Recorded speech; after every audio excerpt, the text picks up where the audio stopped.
Hi everybody, welcome again to Fostering Língua. Today, meu vídeo é um pouco diferente, ele é motivacional. Ele foi feito, pensado e criado para aquelas pessoas que estão querendo aprender inglês, mas estão com o pé atrás ou pensando em desistir, pensando na quantidade de trabalho que você vai ter aprendendo inglês e nas desculpas mais comuns, né? O inglês é difícil, o inglês é tudo ao contrário do português, vocabulário é tudo difícil. Então eu quero mostrar os pontos bons de você ser um falante de língua portuguesa e que está tentando aprender inglês. Eu diria que é muito mais fácil a gente estar com o inglês, né? O melhor seria o português, a língua universal, né? Mas o inglês é uma boa coisa do que, por exemplo, se fosse uma língua nada a ver com português, como o inuí, hindu, chinês, árabe. Essas línguas também têm coisas que parecem português, mas o inglês é muito mais parecido. Então hoje eu quero falar dessas quatro coisas que eu anotei aqui no meu papelzinho, que você, falante do português, tem como vantagem falando inglês. Muito mais vantagem do que alguém, por exemplo, que fala árabe, ou que fala chinês, ou que fala hindu. Muito mais vantagem. Primeira vantagem, o português e o inglês usam o mesmo alfabeto. O inglês não tinha o mesmo alfabeto que o português, tá? O inglês é uma língua germânica. O português é uma língua latina. O alfabeto latim é um. Só que a Inglaterra foi dominada pela França ali em 1066. Se você quiser ver a história, veja lá a história da conquista, né, da França. Mas uma das coisas que isso levou para a gente foi que o inglês teve que adotar o alfabeto latino a partir da França. E esse alfabeto latino é o mesmo que a gente usa. O inglês até tinha algumas letras diferentes, tipo a letra ETH, que essa letra não existe mais. Então, o alfabeto que existe no inglês hoje é o mesmo alfabeto que existe no português hoje. E isso me ajuda também a pensar sobre o segundo ponto, que é, eles têm o mesmo alfabeto e, em geral, 80% dos sons que o inglês tem e o português tem são parecidos. O inglês tem sons que o português não tem, tipo o TH, um fonema que o português não tem. O português tem som que o inglês também não tem. Mas, de forma geral, você consegue, mesmo sem ter o conhecimento exato da língua, você consegue dar uma olhada no texto e ter uma ideia por cima. Eu sempre falo para meus alunos assim, ó, primeiro dia de aula, você vai pegar o texto, começa a ler para mim aí. Eu vou ver que se você vai acertar ou vai errar. Se você errar, eu ajudo a corrigir. Se você acertar, ótimo. Você vê que de forma mediana que as pessoas acertam em 50, 60% do texto, o que é ótimo, o que é muito bom. Eu sou professor de inglês e de outras línguas, mas inglês é meu carro-chefe. Se você veio aqui pensando em fazer aula de inglês, você pode aí me mandar contato no e-mail ou no Instagram, aqui próprio YouTube, né? Aqui eu coloco dicas tanto do inglês quanto do espanhol, do francês também, no meu TikTok e no meu Instagram também. Lá no Instagram, principalmente, você vai ver as turmas que eu vou abrir. E aqui você pode mandar um e-mail caso você queira uma coisa pontual comigo também. Tá bom? Beleza? As aulas são ao vivo. Eu faço aula online, mas eu não vendo cursinho, não. Pelo menos não por enquanto. Segundo ponto. Na verdade, terceiro ponto, né? Porque o segundo já foi. Terceiro ponto é que a gramática do português e do inglês é muito parecida. Muitas pessoas vão pensar, ah, não, mas como assim? A gramática do português e inglês é tudo o contrário, tudo diferente.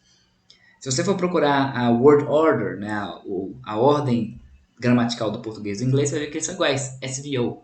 É a terceira lição do meu livro, inclusive. O português é SVO, o inglês é SVO e tem uma mudança na questão do adjetivo. Como é que os adjetivos se comportam no inglês e no português. Mas é muito diferente de uma língua que não tem vogal, por exemplo, o árabe. Ou uma língua que tem um símbolo e você tem que saber aquele símbolo contextualmente ou não tem passado. Então o inglês e o português são muito parecidos na sua gramática. Também pelo o fato da última vantagem de você falar português é que o português é uma língua irmã, prima, talvez, né, do francês, e o francês é 40% do inglês hoje. Então, isso quando a França foi lá e invadiu, conquistou a Inglaterra, os reis, os aristocratas, todos eles falaram: ou você fala francês, ou você não vai conseguir fazer nada, não vai conseguir ter dinheiro, ter posse, ter nada. E o inglês então teve que se enfrancesar. Para nós que falamos aí língua derivada do latim, né, o português, é ótimo, porque você tem palavras em inglês tipo velocity, constitution, information, intelligence. Todas essas palavras vieram do francês para o inglês e quando você olha para ela, você fala: ah, beleza, eu entendi como é que ela funciona. Então, muitas palavras, especialmente as palavras mais chiques do inglês, você já vai saber ela pelo fato de você falar português. Ótimo, não? Então, esses são os 4 pontos que eu diria que são ótimos para você que fala português de aprender inglês. São um grande passo, um passo que você não teria nas outras línguas. Está muito à frente já para aprender o inglês. E aí eu coloquei o seguinte: o que você poderia fazer para mudar então a seu modo de pensar o estudar o inglês? 3 coisas que você vai fazer. Primeira coisa que você vai fazer é incorporar o inglês nas coisas que você já faz. O inglês não tem que ser uma coisa, um estudo chato, gramático, boring, não tem que ser uma coisa entediosa. Você vai colocar o inglês em coisas que você já gosta. Por exemplo, eu gosto de ver coisas sobre eletrônica, então procura eletrônica em inglês. Eu gosto muito de seguir influencers, TikTokers, YouTubers que falam de futebol. Coloca uma partida de futebol em inglês. Mas eu não vou entender nada. Mas você já sabe o futebol. Você vê a partida em inglês, qual que é o problema de ver a partida em inglês? Então é isso. Mude tudo que você tem, né, um pedaço pelo menos das coisas que você gosta, para a língua inglesa e aí você vai receber muito mais, né? Você vai estar recebendo, estando ali junto com o inglês no seu dia a dia. Segundo ponto é ler e assistir, igual eu falei do futebol, despretensiosamente. Que palavra, hein? Se você ficar focado em entender 100%, você vai perder o foco principal do que é isso, do que eu estou falando, de exposição à língua. Você está na exposição à língua não para saber 100%, mas para entender a mensagem, o gist, o fio da meada. Entender o fio da meada, ótimo. Vai lá, continua vendo. Semana que vem vem mais um, vê a série de novo. Vi o episódio, não entendi tudo. Então reveja o episódio, mas sem preocupar em entender tudo. Não quero ver uma série nova porque eu vou querer ficar entendendo o que está acontecendo. Então veja Todo Mundo Deu Chris em inglês, porque você já conhece que tem na série. Se você não entender tudo, não tem muito problema, certo? Sem pretensão demais.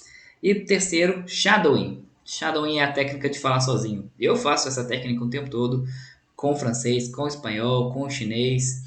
É uma técnica de você falar consigo mesmo, você imitar os diálogos, né? Por que essa técnica é boa? É porque você vai começar a entender como construir a frase. Muitas vezes as pessoas estudam decorando um monte de palavra, mas não faz frase. A frase é a base.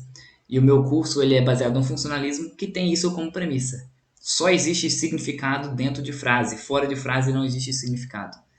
O curso é muito mais complexo que isso, né? Mas essa é a base do funcionalismo, que é o tipo de teoria linguística que eu ensino dentro dos meus cursos. Bom, guys, espero que vocês tenham gostado aqui do vídeo, que tenha animado vocês a querer aprender inglês ou qualquer outra língua que for. And I will see you guys another time.